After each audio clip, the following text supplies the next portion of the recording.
Han identificado al hombre que llevaba cócteles Molotov y cuchillos en el Capitolio. Su plan: asesinar a miembros del gabinete de la administración Trump. El joven de 24 años es de Massachusetts y se llama Ryan Michael English. Su nombre transgénero es Riley Jane English. El sospechoso confesó portar armas y reveló que urdió un complot para asesinar a varios integrantes del gobierno de alto rango. Entre sus objetivos se encontraba el recientemente confirmado secretario del Tesoro, Scott Bessent, el secretario de Defensa, Pete Hegseth, y el presidente de la Cámara de Representantes, Mike Johnson. También planeaba quemar la Heritage Foundation, un importante centro de estudios conservador de Washington. Pero en el último momento se entregó voluntariamente. El agente que lo arrestó dijo en su declaración jurada que le confesó su plan: arrojar los dispositivos incendiarios a los pies de Bessent, y entre el tumulto dijo que preferiría apuñalarlos si tenía ocasión. El policía también escribió esto: después de vigilar los terrenos del Capitolio de Estados Unidos, English supuso que tendría que matar al menos a 3 oficiales de la policía del Capitolio de Estados Unidos antes de llegar hasta Bessent y matarlo. English reconoció que posiblemente correría un gran peligro, pero parecía aceptar con satisfacción la posibilidad de que la policía le suicidara. De acuerdo a la policía del Capitolio, planeó todo con un mes de antelación, antes de viajar desde Massachusetts. Dejó su teléfono en casa para que no lo rastrearan y compró ropa que ocultara su apariencia antes de adquirir todo lo necesario para su plan. Y que, cito, con estas acciones quería destituir a estos cargos políticos y enviar un mensaje. También encontraron una nota en uno de sus bolsillos traseros en los que parece reflejarse algún problema de salud. El escrito, cargado de culpa y desesperación, aclara que tenía una misión: tomar represalias contra aquellos que sentía que lo habían agraviado de algún modo. La nota dice lo siguiente: entiende que me siento morir lentamente por culpa de mi corazón. Es terrible, pero no puedo quedarme quieto mientras los nazis matan a mis hermanas. Te quiero. Por favor, sigue viva y cúrate. Puedes. Eres lo suficientemente fuerte. Que se fastidien porque nos empujaron a hacerlo. No te mereces esto. Lo siento mucho por mentir y conspirar y mentir. Por favor, sobrevive. English ha sido acusado por posesión y transferencia ilegal de un arma de fuego, así como por portar un arma y dispositivos explosivos en el recinto del Capitolio. Esta no es la primera vez que la sombra del intento de asesinato se acerca, y peligrosamente, al presidente Trump. Cuando era candidato sufrió 2 intentos de asesinato. En uno, la bala destinada a su cabeza llegó a perforar una de sus orejas. Se informó incluso de un tercer intento de asesinato de Irán, pero se desmanteló antes de llegar a consumarse. El presidente declaró en aquel entonces que está convencido de que Dios y solo Dios le ha salvado la vida para que cumpla con su cometido como presidente. Según la Fox, en algún momento, English se detuvo en una biblioteca de Chevy Chase, Maryland.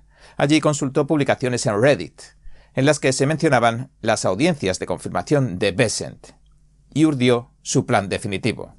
Y antes de seguir adelante, permítanme presentarles en 30 segundos el espectáculo que asombra al mundo: China antes del comunismo, Shenyun.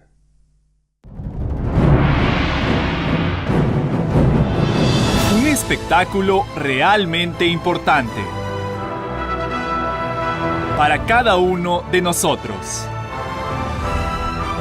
Esto es lo que usted ha estado esperando. Véalo por lo menos una vez en su vida. Shenyun.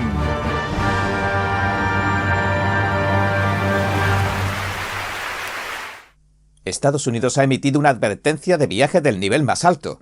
Le dice a sus ciudadanos que no viajen a varias zonas fronterizas entre Estados Unidos y México. El aviso apunta a varios estados mexicanos cercanos a la frontera entre Estados Unidos y México y denuncia los elevados riesgos de secuestros, tiroteos y dispositivos explosivos caseros o IED que se han encontrado. La alerta de nivel 4, no viajar, apunta principalmente al estado de Tamaulipas. Se han encontrado artefactos explosivos caseros en Reynosa, Río Bravo, Vallehermoso y San Fernando. Esta área limita con el Valle del Río Grande de Texas, y allí los tiroteos y las explosiones, según las autoridades, son cada vez más frecuentes. Por eso se pide que se evite entrar en contacto con cualquier objeto desconocido también. Incluso los funcionarios de Estados Unidos que se ven obligados a viajar han comenzado a hacerlo solo de día, y evitan los caminos de tierra y, si es posible, las carreteras secundarias del estado de Tamaulipas, que comparte una extensa frontera con Texas. El documento especifica lo siguiente: la actividad del crimen organizado, con sus tiroteos, asesinatos, robos a mano armada, robos de vehículos, secuestros, desapariciones forzadas, extorsiones y agresiones sexuales, es común a lo largo de la frontera norte. También están en nivel de máxima alerta no viajar los estados de Colima, Guerrero, Michoacán, Sinaloa y Zacatecas.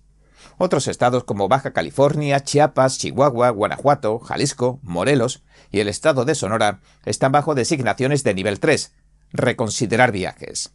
La mayoría de los demás estados de México están bajo designaciones de nivel 2, extremar precauciones. Después de asumir el cargo, la semana pasada el presidente Donald Trump emitió varias órdenes en materia de inmigración ilegal y seguridad fronteriza, y declaró una emergencia nacional en la frontera entre Estados Unidos y México y desplegó más tropas, más efectivos. El aviso llega después de que los agentes de la patrulla fronteriza de Texas recibieran disparos de los cárteles mexicanos. Estados Unidos entonces le declaró la guerra a los cárteles, como tratamos en este vídeo que le dejo aquí arriba.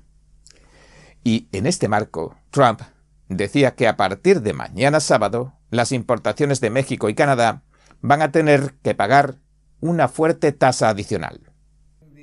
Así que anunciamos los aranceles a Canadá y México por varias razones. Número 1. La gente que invade nuestro país es horrible, y es mucha.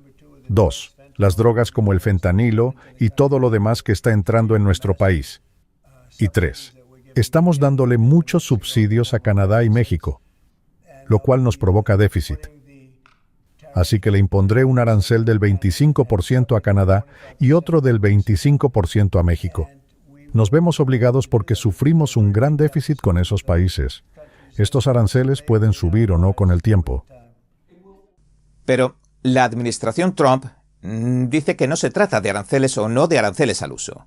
Estarán los aranceles macro, que impondrá en los próximos meses el secretario de Comercio Lutnick, para equilibrar la balanza comercial con otros países y reinstaurar, según dice, el principio de reciprocidad comercial. Y estos aranceles de ahora, sin embargo, son otra cosa. No se trata de comercio, sino de una urgencia en materia de seguridad fronteriza y para frenar la inmigración ilegal. Así lo explica Lutnick. Así que no son aranceles per se. Es una acción de política nacional. Cierra tu frontera y deja de permitir que el fentanilo llegue a nuestro país y mate a nuestra gente. Así que es un arancel por separado para que México y Canadá tomen acción. Tan pronto como sepamos que toman cartas en el asunto y cumplen su parte, se acabaron los aranceles. La presidenta de México, Claudia Sheinbaum, respondía así a la noticia. Entonces, siempre vamos a mantener el diálogo. Es fundamental en la relación entre México y el gobierno de los Estados Unidos. Ya hay esta mesa de diálogo y tenemos plan A, plan B, plan C para lo que decida el gobierno de los Estados Unidos.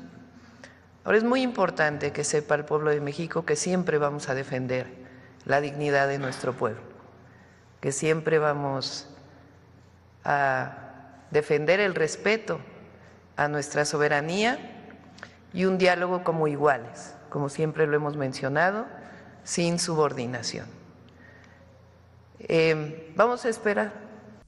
El jefe de Estado de Canadá, Justin Trudeau, también respondía así. Como estamos en un momento crítico, como el presidente Trump declaró ayer, sigue empeñado en imponer aranceles a Canadá a partir de mañana, posiblemente. Ahora, no sabemos con precisión lo que podría pasar, pero sé dos cosas. En primer lugar, si el presidente decide imponer aranceles a Canadá, estamos preparados para dar una respuesta decidida, contundente, pero razonable e inmediata. No es lo que queremos, pero si sigue adelante, también actuaremos. Y algo que parecía haberse quedado en el tintero, lo volvió a traer a colación la secretaria de prensa más joven de la historia de la Casa Blanca, Karoline Leavitt. Mañana, un 25% de aranceles a México, un 25% de aranceles a Canadá y un arancel del 10% a China por abastecer de fentanilo ilegal y facilitar su distribución en nuestro país. Ha matado a decenas de millones de estadounidenses. El presidente hizo estas promesas y las mantiene. Tengo más cosas para ti aquí mismo de Canadá, México y China. Como he mencionado, el presidente Trump subirá un 10% los aranceles a China. Todos han facilitado el vertido de drogas ilegales en nuestro país. La cantidad de fentanilo incautado en la frontera sur en los últimos 2 años puede matar a decenas de millones de estadounidenses. Por eso, el presidente hace esto. Hoy, no hemos demandado solo a la ciudad de Chicago, demandamos al estado de Illinois, al alcalde, al gobernador y a otros tantos. Déjenme ser muy clara, si no obedecen la ley, serán los siguientes. En el primero de los 3 días que han pasado desde su nombramiento oficial, la jefa del Departamento de Justicia, Pamela Bondi, ha tomado medidas enérgicas contra las llamadas ciudades y estados santuario. Gracias, presidente Trump. Lo conozco desde hace muchos años y no lo voy a defraudar. Me siento muy honrada. Honrada de que me haya pedido que asuma este papel, y lo haré sentirse orgulloso, y haré que este país se sienta orgulloso. Después de su nombramiento, la nueva fiscal general asegura que los dirigentes de las llamadas ciudades santuario, que dificultan la detención, encarcelamiento y deportación masiva de inmigrantes ilegales que ha ordenado Trump, se han olvidado de obedecer la ley, dice, e incluso de proteger a sus propios ciudadanos. Y por eso les advierte que se preparen, porque van a ser los próximos en la lista de las autoridades y el que la hace la paga. En resumidas cuentas, además ha esbozado un plan para restablecer la pena de muerte federal. Los delitos como la traición, la explotación infantil y el terrorismo volverán a castigarse con la pena capital. En otras palabras, simple y llanamente una ejecución.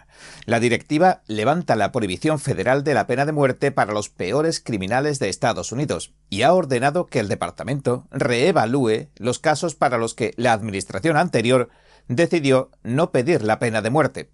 En otra directiva, ha creado una alianza con el DHS, el Departamento de Seguridad Nacional, para eliminar por completo, dice, los cárteles. Algo que también dejó caer antes de que el Senado la confirmara en su puesto. Mi objetivo primordial será devolverle al Departamento de Justicia su misión principal, mantener a los estadounidenses seguros y enjuiciar enérgicamente a los criminales. Y eso incluye volver a lo básico: las pandillas, las drogas, los terroristas, los cárteles, nuestra frontera y nuestros rivales extranjeros.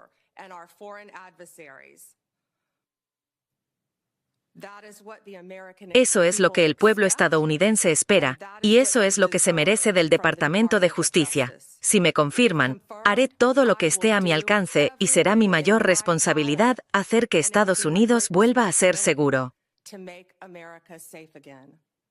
En su primer día, también creó un grupo de trabajo para combatir la instrumentalización tercermundista, así la califica, del sistema judicial.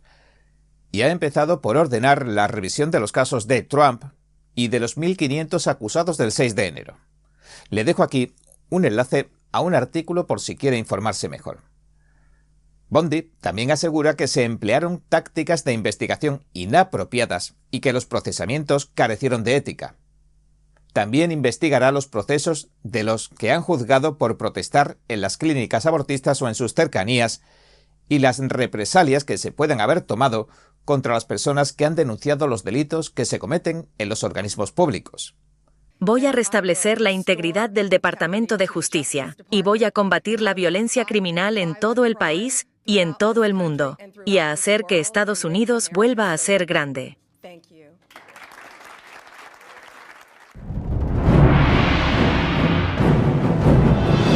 Un espectáculo realmente importante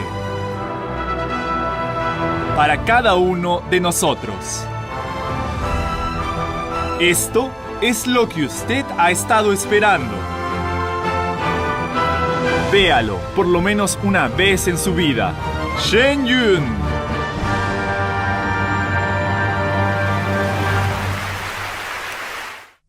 Estas entidades y otras tantas trabajan en conjunto para mantener el orden y hacer cumplir las leyes federales en los Estados Unidos. Según Fox News, emitió otra orden el primer día, sentando así las bases de lo que será su etapa al mando de la justicia estadounidense, y lanzando una advertencia contundente. La directiva se llama algo así como Abogacia Implacable, Zealous Advocacy. A partir de ahora, los abogados del Departamento de Justicia tienen que asumir varias responsabilidades incuestionables. Tienen que hacer cumplir agresivamente las leyes penales que apruebe el Congreso, pero también, al mismo tiempo, defender enérgicamente en los tribunales las políticas y acciones que tome el presidente en nombre de los Estados Unidos. Los abogados del presidente, dice, deben defender lo que vota el pueblo en las urnas. Si cualquier abogado del Departamento de Justicia se niega a firmar un informe, a presentar argumentos de buena fe en nombre de la administración Trump o de cualquier otra manera retrasa o impide la misión del Departamento de Justicia, se verá sujeto a medidas disciplinarias y posiblemente al despido. Además, Bondi creará un nuevo grupo de trabajo conjunto centrado en que jamás el grupo rinda cuentas por su ataque terrorista contra Israel el 7 de octubre de 2023. Y también trabajará con el Departamento de Educación para garantizar, dice, que las instituciones educativas que reciben subvenciones federales cumplan con prácticas de admisión justas. Y en cuanto a las subvenciones, Trump ha vuelto a cambiar las reglas del juego por completo. Ha firmado un memorando que ordena que se revise la financiación federal a las ONG. En Estados Unidos operan en torno a 1,5 millones, según el Departamento de Estado. El presidente Trump acusa a muchas ONG, sin dar ejemplos específicos, de participar en acciones que perjudican la seguridad, la prosperidad y la protección del pueblo estadounidense. Le dejo aquí un link a un artículo por si quiere informarse mejor. La secretaria de Seguridad Nacional, Kristi Noem, explica así hace una semana la primera orden de Trump que ahora se hace extensiva. Hoy anunciamos que hemos detenido todas las subvenciones de las que abusan las ONG para facilitar la inmigración ilegal en este país. Además, el presidente Trump ha anunciado que negociará el mayor recorte de impuestos de la historia para la clase media trabajadora estadounidense. La secretaria de prensa, Carol Levitt, detallaba los puntos del recorte así. Así que estas son las prioridades fiscales de la administración Trump, que el presidente le ha planteado a los miembros en la reunión de hoy. Ningún impuesto sobre las propinas, que es obviamente una promesa de campaña, que el presidente hizo. Ningún impuesto sobre la seguridad social. Ningún impuesto sobre el pago de horas extras. Renovar los recortes de impuestos de la clase media. Repito, estas son las prioridades del presidente. Ajustar los impuestos estatales y locales. Eliminar todas las exenciones fiscales especiales para multimillonarios que poseen equipos deportivos. Cerrar la laguna fiscal de la deducción de intereses. Recortes de impuestos para los productos hechos en América. Este será el mayor recorte de impuestos de la historia para la clase media trabajadora americana. El presidente se ha comprometido a trabajar con el Congreso para conseguirlo. El presidente Trump se reunía hoy con el primer ministro de Japón, Ishiba, quien le informaba de que se crearán miles de puestos de trabajo en Estados Unidos. Importantes compañías automovilísticas japonesas están abriendo ahora mismo fábricas en Estados Unidos. Y también hay otra buena noticia que me gustaría darle. El fabricante de automóviles japonés Isuzu planea crear una fábrica en los Estados Unidos en un futuro próximo. Será muy operativa. Y como he tocado el ejemplo de Toyota, pues también tienen otro plan para ampliar sus fábricas y comenzar a operar nuevas fábricas en un futuro próximo. Y por lo que tengo entendido, hay una fábrica que estará plenamente operativa a partir del mes de abril de este año. El presidente también dio a conocer que una empresa conjunta de Estados Unidos y Japón le venderá el petróleo estadounidense a Japón. Los planes apuntan a la creación de un gasoducto que parta desde Alaska, el punto más cercano al territorio japonés.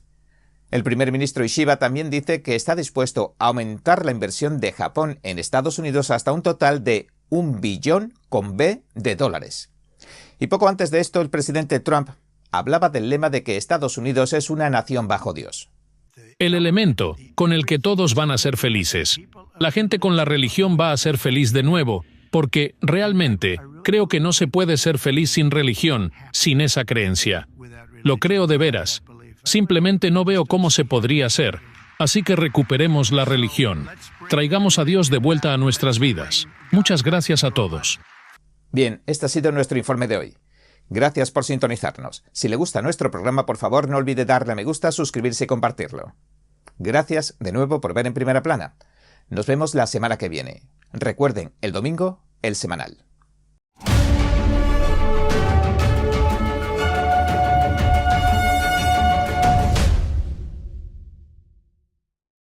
Señor presidente, el recuento final es 14 sí y 13 no. La votación fue 13 a 14, a favor de la nominación. El Comité de Finanzas del Senado, tras 2 largas audiencias, ha aprobado a Robert F. Kennedy Jr. como secretario de Salud y Servicios Humanos, es decir, jefe de salud de Estados Unidos. El senador Bill Cassidy, un republicano de Luisiana, emitió el voto crucial. Aunque todavía queda la confirmación definitiva ante el Pleno del Senado, donde no está claro si Bobby Kennedy lo logrará, pese a que, en principio, se cuente con una mayoría republicana de 53 a 47, pero es algo que todavía está por ver. Lo que sí se pudo ver inmediatamente es que tanto las acciones de Pfizer como de Moderna se desplomaron. Según la CNBC, la noticia sacudió a todos los fabricantes de vacunas. Pfizer cayó casi un 2%, Moderna casi un 6%, BioNTech cayó un 3% y Novavax y GSK cayeron alrededor del 1%. El presidente Trump emitió también un comunicado en apoyo a Kennedy. Hace 20 años el autismo en los niños era de 1 cada 10.000. Ahora es de 1 cada 34. ¡Wow! Algo está muy mal. Necesitamos a Bobby. Gracias. Un mensaje muy claro para los senadores republicanos. La senadora demócrata Elizabeth Warren sugiere que Kennedy incluso podría tomar acciones peligrosas para la salud de los estadounidenses, como demandar a los fabricantes de vacunas. Warren defiende que Estados Unidos debe seguir protegiendo a las grandes farmacéuticas de los juicios sin importar los daños que causen sus vacunas. No se trata solo de que demandan a las compañías y tengan que pagar.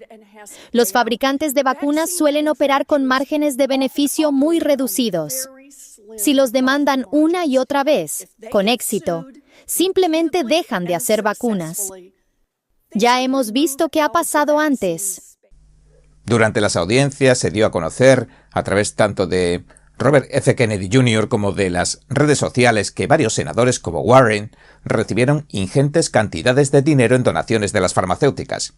Y hoy mismo saltaba la noticia de que Pfizer incrementaba sus ganancias gracias a que ha recortado los costos y a que las ventas de vacunas de la COVID han superado todas las expectativas.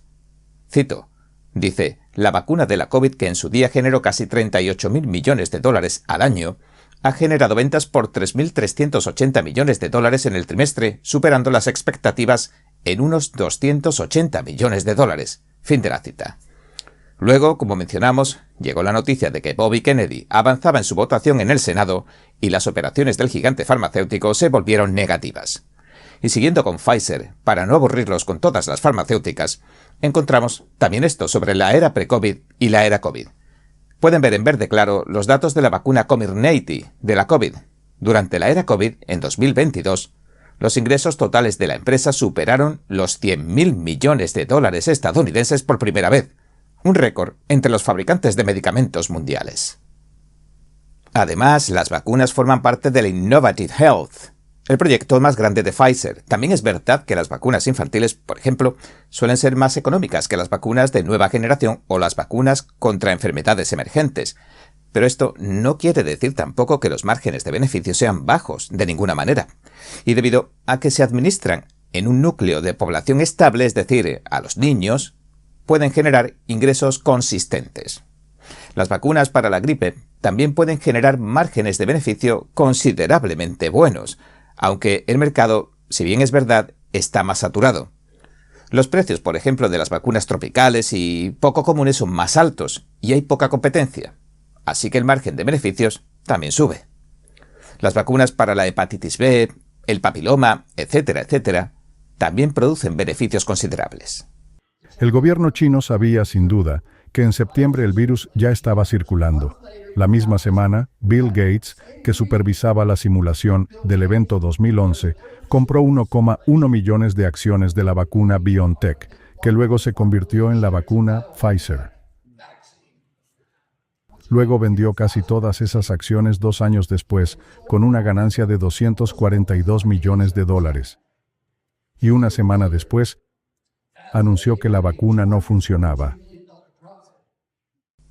Ahora Kennedy, quien ha sido criticado por demócratas y republicanos también por su postura sobre las vacunas y sus comentarios sobre el aborto, necesita la mayoría simple del Senado para obtener la confirmación. En las 2 audiencias ha entrado en la Cámara entre aplausos de sus partidarios y ha estrechado la mano de los congresistas antes de tomar asiento. Ahora bien, la división entre partidos es muy marcada. Si es confirmado, dirigiría un departamento que administra 13 agencias, incluidos los Centros para el Control y la Prevención de Enfermedades, la Administración de Alimentos y Medicamentos de Estados Unidos, la FDA, y los Institutos Nacionales de Salud. Habrá que esperar. Bueno, y ahora pasemos a la USAID. Pero antes, permítame 30 segundos para que le muestre el espectáculo que asombra al mundo. China antes del comunismo. Shenyun.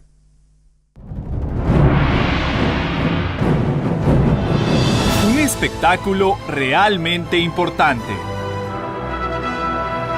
para cada uno de nosotros. Esto es lo que usted ha estado esperando. Véalo por lo menos una vez en su vida. Shenyun.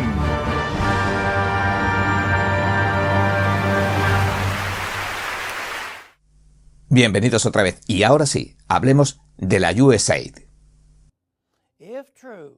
De ser cierto, cerrar la USAID podría ser uno de los cambios más significativos que ha hecho el presidente Trump, entre las muchas acciones drásticas que ha tomado en su primer par de semanas en el cargo.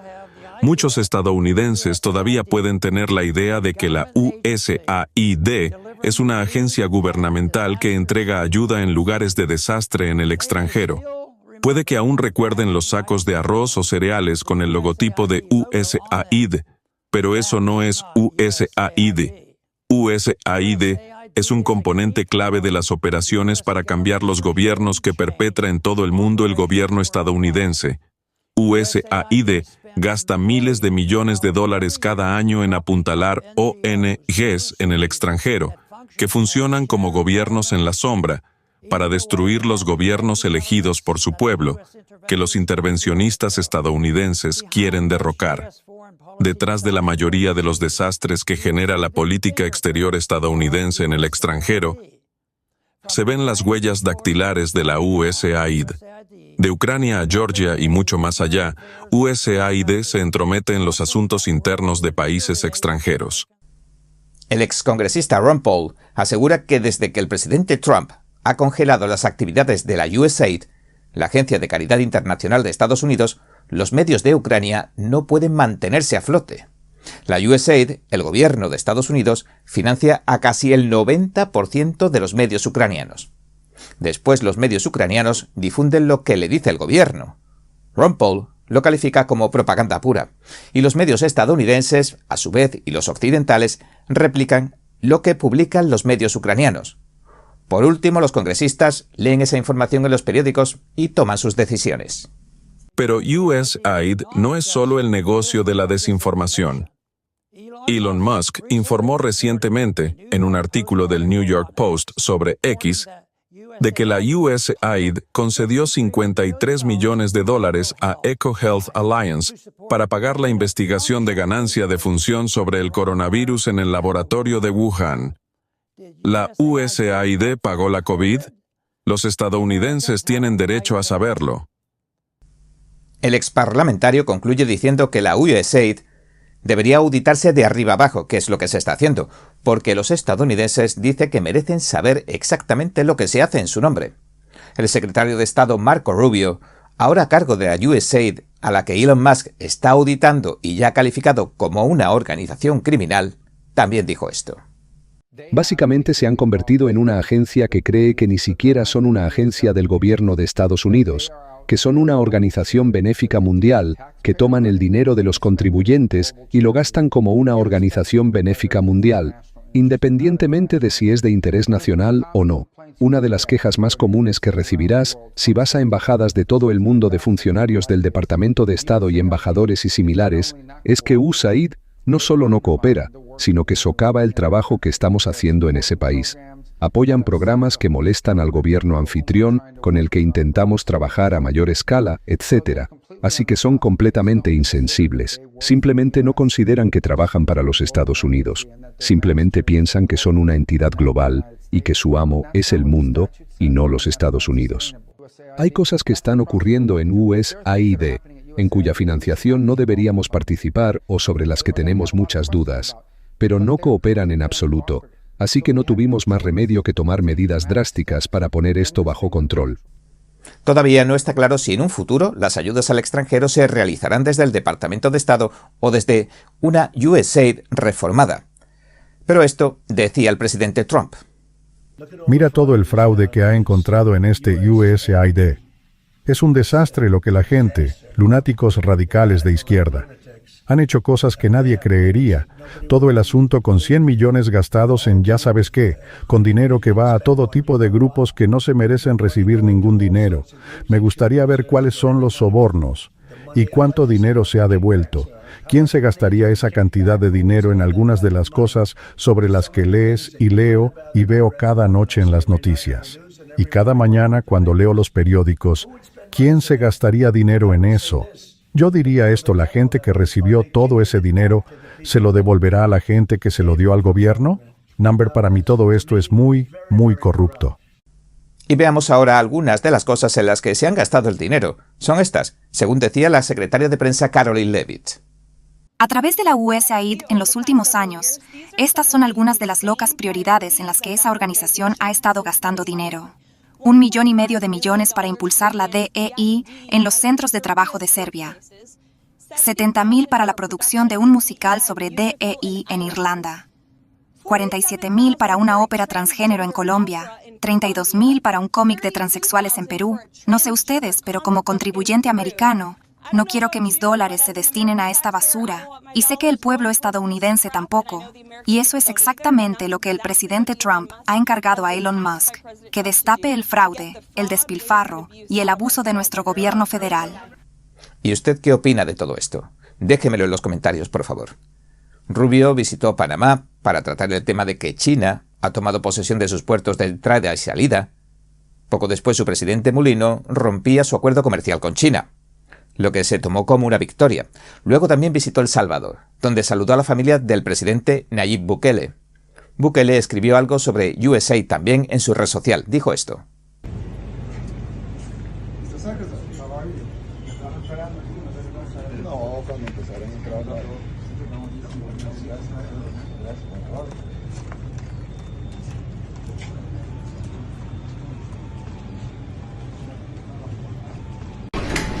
Yo me quedaría aquí por tiempo. Eso digo yo, pero no me dejan. ¿Y quiénes son estas? A ver. Mi hija Laila. Laila, mucho gusto, Marco. Hola, ¿cómo estás? Pero bueno, dos niñas. Deja que tengan 15 años para que tú veas cómo es. ¡Ay, no! Y las primeras dos mías eran niñas y después los dos varones. Completamente distintos, dos experiencias completamente distintas. Pero imagínate. De un día vas a hacer así, vas a abrir los ojos y tienes 17 años. La mayoría de los gobiernos no quieren que los fondos de USAID lleguen a sus países porque entienden dónde termina realmente gran parte de ese dinero. Aunque se nos vendan como fondos para el desarrollo, la democracia y los derechos humanos, la mayoría de estos fondos se canalizan hacia grupos de oposición, ONG con agendas políticas y movimientos desestabilizadores. En el mejor de los casos, tal vez el 10% del dinero llega a proyectos reales que ayudan a la gente necesitada. Hay casos de ese tipo, pero el resto se usa para alimentar el disenso, financiar protestas y perjudicar a las administraciones que se niegan a alinearse con la agenda globalista. Recortar esta llamada ayuda no solo beneficia a Estados Unidos, también es una gran victoria para el resto del mundo. También anunció que han comenzado un acuerdo con Estados Unidos para generar energía nuclear conjunta.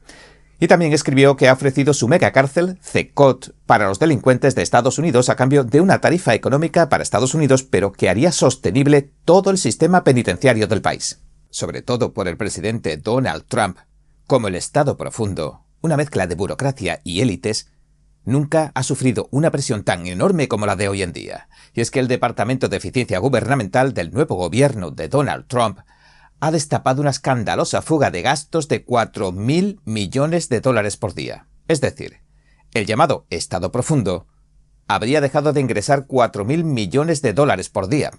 Y parece que esto es solo el principio. Les dejo aquí un artículo si quieren conocer en detalle de lo que estamos hablando, pero ahora entremos en materia. Bienvenidos a En Primera Plana, su casa. Bien, la mayoría de los presidentes tardan meses o incluso años en cumplir sus promesas de campaña. En algunos casos, quizás la mayoría, incluso pueden acabar posponiéndolas infinitamente, indefinidamente. Donald Trump, por el contrario, firmó 36 decretos ejecutivos solo en su primera semana, tras una victoria aplastante, recordemos, y decisiva en las elecciones. Y desde entonces, prácticamente a diario, habla con la prensa en la oficina oval mientras firma otras 50. Con este ritmo frenético, en este momento, cuando han pasado tan solo algo más de 2 semanas desde que tomara el cargo, Trump ha cumplido básicamente a golpe de pluma la mayor parte de sus promesas de campaña. En los últimos años, la izquierda radical emprendió una campaña sin cuartel para borrar el sexo biológico y sustituirlo por una beligerante ideología transgénero. Todo esto se termina hoy, con esta orden ejecutiva que pone fin a la guerra contra los deportes femeninos. Gracias.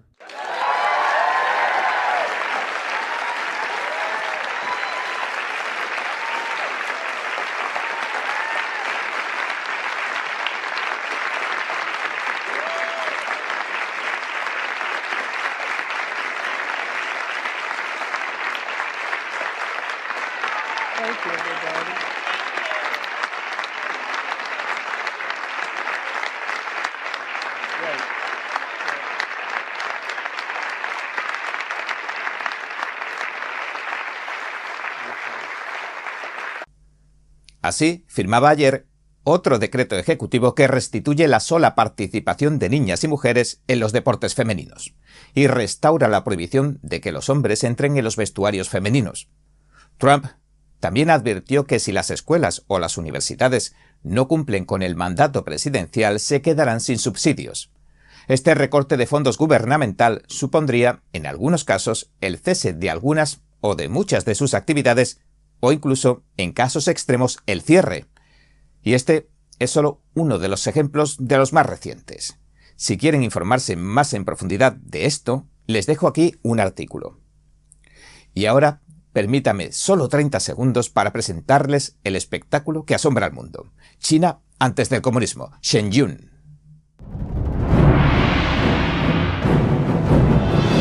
Un espectáculo realmente importante para cada uno de nosotros. Esto es lo que usted ha estado esperando. Véalo por lo menos una vez en su vida. Shenyun.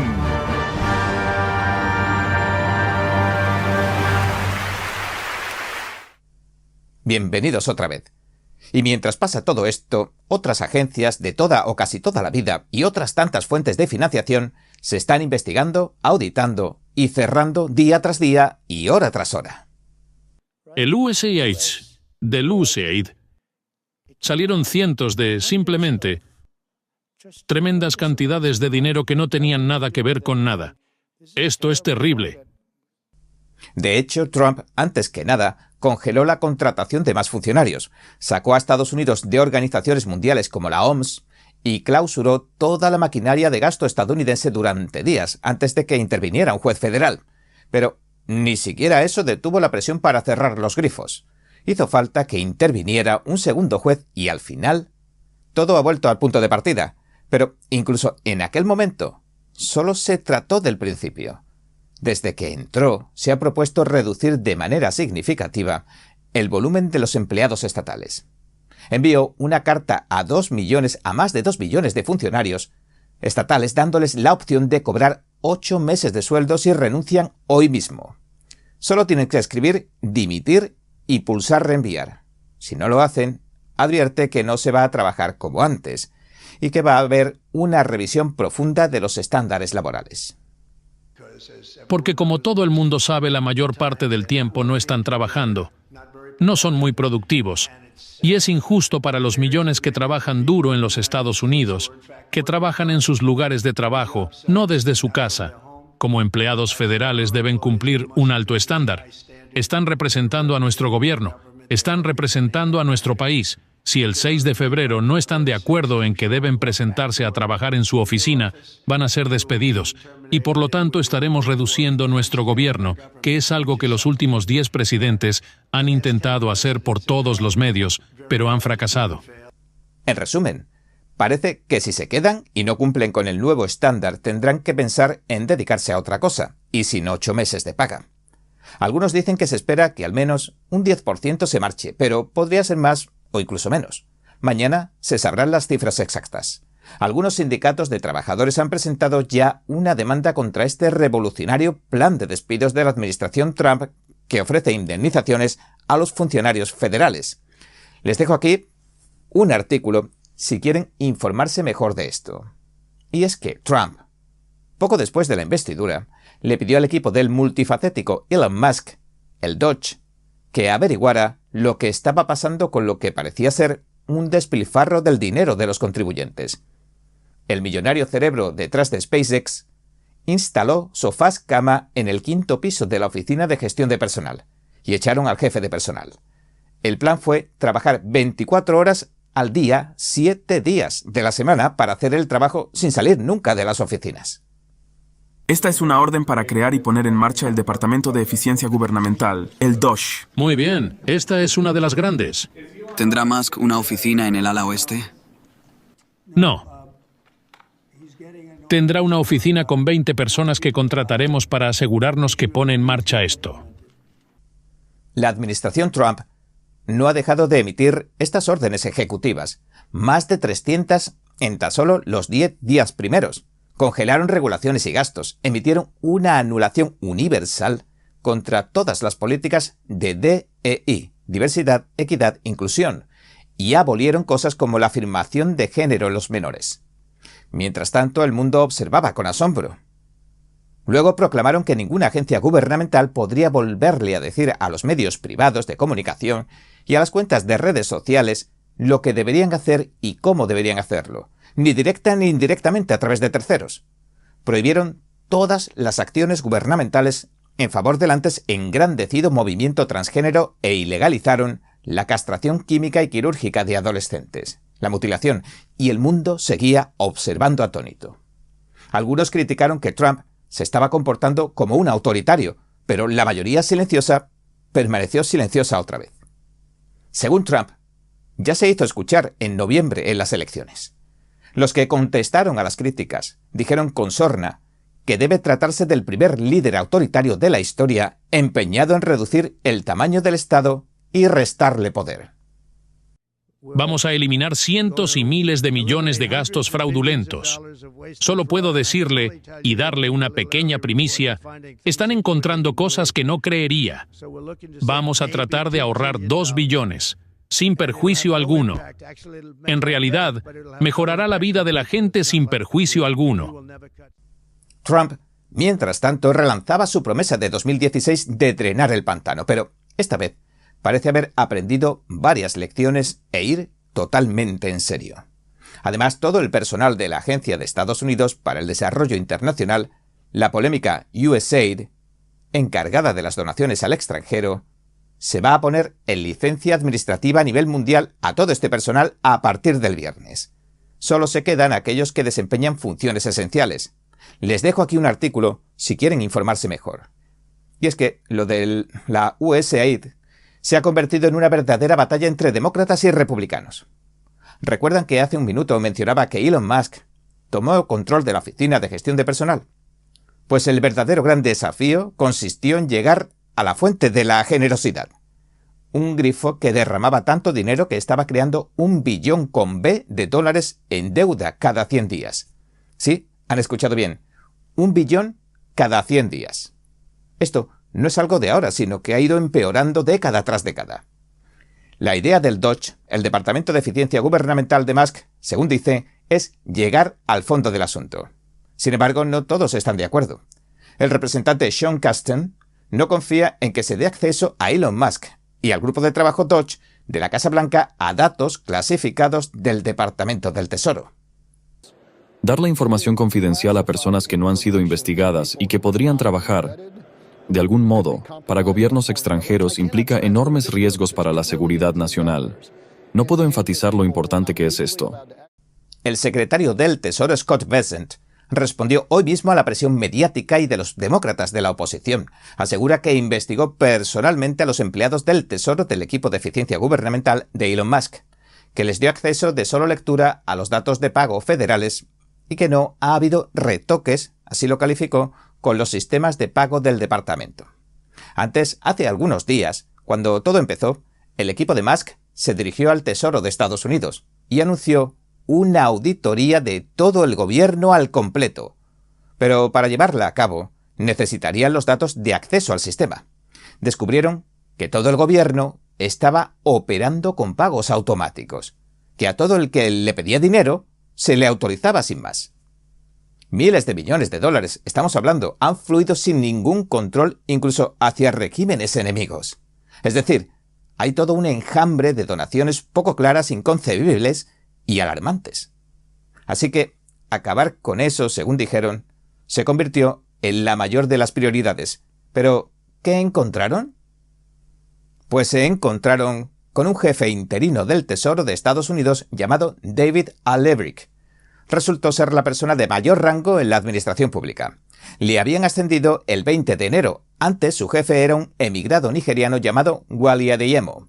Adeyemo fue durante algún tiempo también el director de la Fundación Obama. Cuando renunció, hace poco pusieron a Lebrick al mando del sistema de nóminas salientes más grande del mundo. Y Lebrick se negó rotundamente a entregarle las contraseñas de acceso a Musk, que trabaja a las órdenes del presidente. Después de lo que se dijo que fue una pelea a gritos, dimitió en el acto. Entonces el equipo de Musk tomó el control de las contraseñas del sistema que envía 6 billones con B de dólares en pagos automáticos. Esta acción generó titulares llenos de pánico en el New York Times y también en el Wall Street Journal. Dijeron que la administración Trump se había apoderado del Centro de Control del Gasto Público. Pero es un órgano del gobierno. ¿Qué hay de extraordinario en que tome el control? Así que, por razones que no están claras, los grandes medios de comunicación parecían sorprendidos y alarmados, y generaron un efecto, pero quizás no el que esperaban. La gente empezó a plantearse preguntas serias, como ¿por qué no es normal que la nueva administración controle los sistemas de gasto? ¿O por qué es tan chocante que haya sucedido esto? ¿O acaso no es auditar las cuentas lo que cualquier nuevo presidente haría? Pues bien, todo esto nos lleva a una conclusión. Puede ser la primera vez que un presidente esté auditando la burocracia estadounidense de arriba a abajo. Es decir, lo más probable es que resulte tan chocante simplemente y llanamente porque nunca haya sucedido algo así. La pregunta es, ¿estamos presenciando la primera transición real de poder de nuestras vidas? ¿Qué opinan? Pero el que lo tenía claro era Trump. Antes de las elecciones decía esto. Vamos a tener a Elon. Es genial en esto. Va a ser nuestro recortado de costos. Creo que se van a ahorrar billones. Tenemos en nuestras manos un memorándum del sector del Valle del Río Grande que dice que esto suena un poco a locura. Los cárteles han autorizado los ataques con drones armados con explosivos a la patrulla fronteriza y los agentes del orden público de Estados Unidos en la frontera sur. Así que les anima, de hecho, a permanecer atentos y vigilantes y a usar sus armas largas. Nunca había visto algo así en un memorándum del Servicio de Aduanas.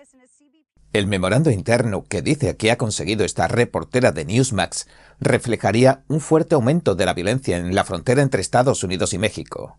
Unos días antes, como le informamos a fondo en este vídeo que le dejo aquí, miembros armados de los cárteles disparaban en Texas a agentes de Estados Unidos, desatando así una respuesta contundente de Estados Unidos.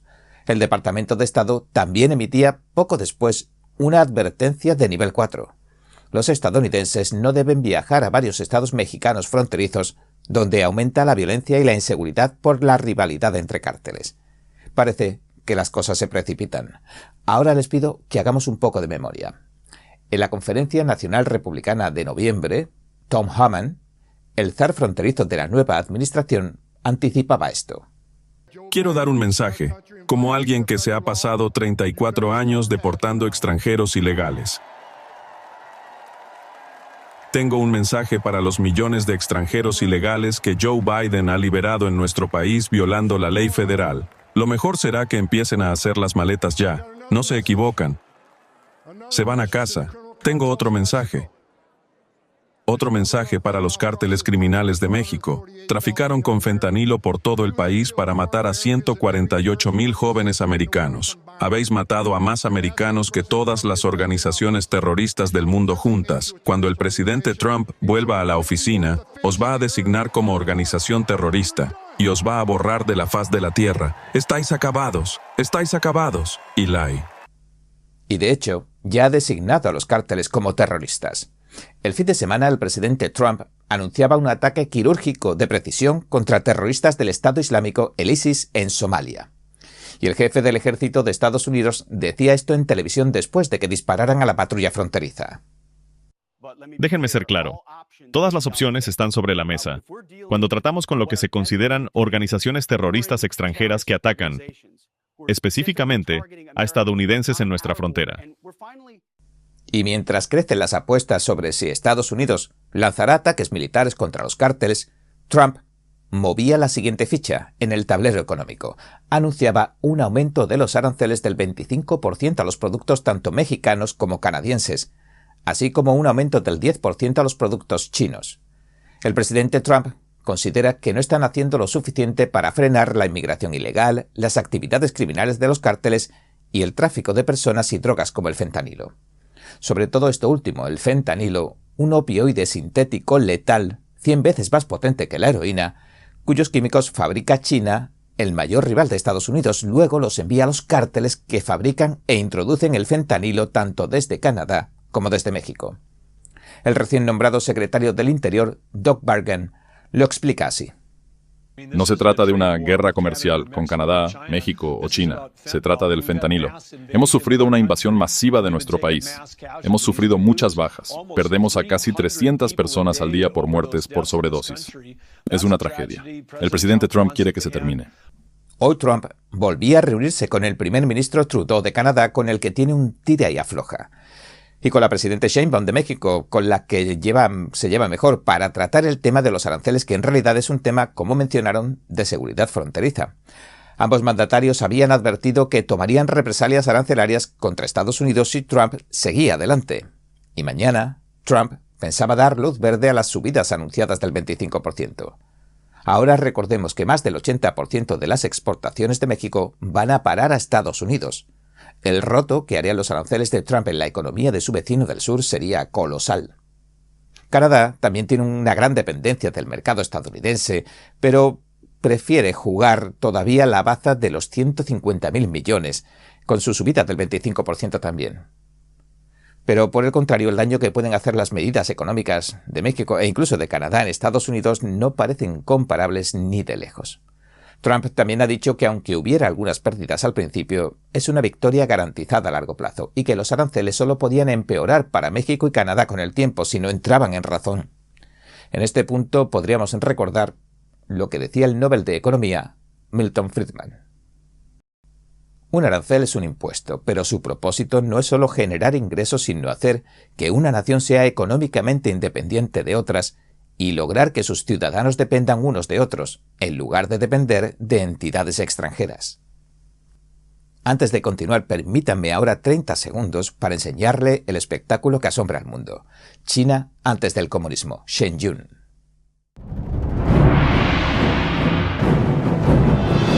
Un espectáculo realmente importante para cada uno de nosotros. Esto es lo que usted ha estado esperando. Véalo por lo menos una vez en su vida. Shenyun.